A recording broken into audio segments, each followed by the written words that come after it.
बिहार के मुख्यमंत्री नीतीश कुमार साहब इस समय उनकी चर्चा इतनी तेजी के साथ हो रही है क्योंकि तमाम जो बड़े नेता हैं नीतीश कुमार की ज़रूरत है। खुद प्रधानमंत्री मोदी जी को नीतीश कुमार की ज़रूरत पड़ गई है। तमाम मीटिंग में नीतीश कुमार जी को अपने बगल में बैठाने का काम कर रहे हैं। और सबसे बड़ी बात है कि जनाब इस लोकसभा चुनाव में नीतीश कुमार को जो हल्के में ले रहे थे बिहार में, उन्होंने 11-12 सीटें जीत कर ये दिखला दिया कि बीजेपी से कहीं ना कहीं हम बिहार में बड़ी पार्टी हैं।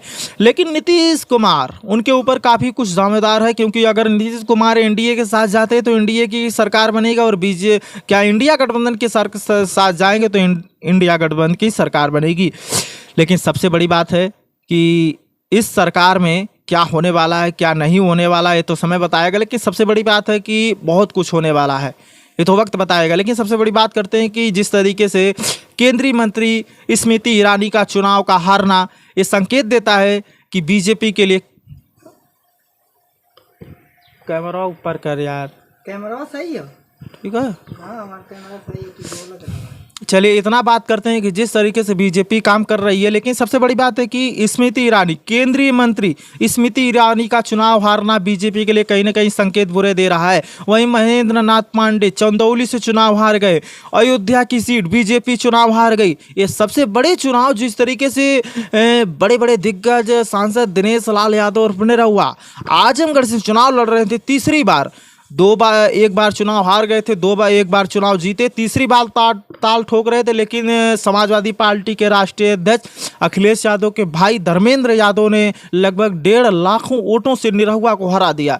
सांसद दिनेश लाल यादव निरहुआ अब पूर्व सांसद हो चुके हैं। निरहुआ जी चुनाव इस आजमगढ़ में चुनाव लड़ रहे थे तीसरी बार। लेकिन सबसे बड़ी बात है कि धर्मेंद्र यादव ने निरहुआ जी को 1.5 लाख वोटों से ज़्यादा से हरा दिया। और सबसे बड़ी बात है कि सांसद धर्मेंद्र यादव जिस तरीके से प्रचार प्रसार कर रहे थे, ऐसा बताया जा रहा था कि धर्मेंद्र यादव की सभाओं में जिस तरीके से भीड़ उमड़ रही थी, अखिलेश यादव खुद आजमगढ़ आए थे, उनकी सभाओं में बहुत कुछ भीड़ देखने को मिली। लेकिन धर्मेंद्र यादव ने दिनेश लाल यादव और निरहुआ को 1.5 लाख वोटों से हरा कर ये बता दिया कि समाजवादी पार्टी का गढ़ आजमगढ़ क्यों कहा जाता है। समाजवादी पार्टी का गढ़ आजमगढ़ इसलिए कहा जाता है क्योंकि समाजवादी पार्टी यहाँ यादव लैंड मुस्लिम और वाई के फार्मूले से चलती है, और वाई के फार्मूले से चल के कारण ये चुनाव अपने नाम कर लेती है। लेकिन सबसे बड़ी बात है कि जिस तरीके से आजमगढ़, मऊ, घोसी, मुबारकपुर, बलिया ऐसे तमाम सीटों पर समाजवादी पार्टी ने कब्जा किया,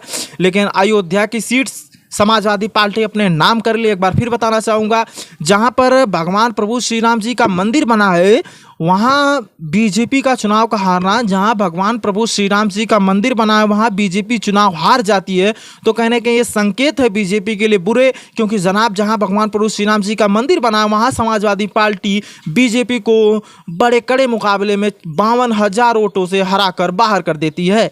और समाजवादी पार्टी भगवान प्रभु श्री राम का आशीर्वाद तो बीजेपी के ऊपर नहीं लगा, समाजवादी पार्टी के प्रत्याशी राम प्रसाद जी और अखिलेश यादव के ऊपर लगा।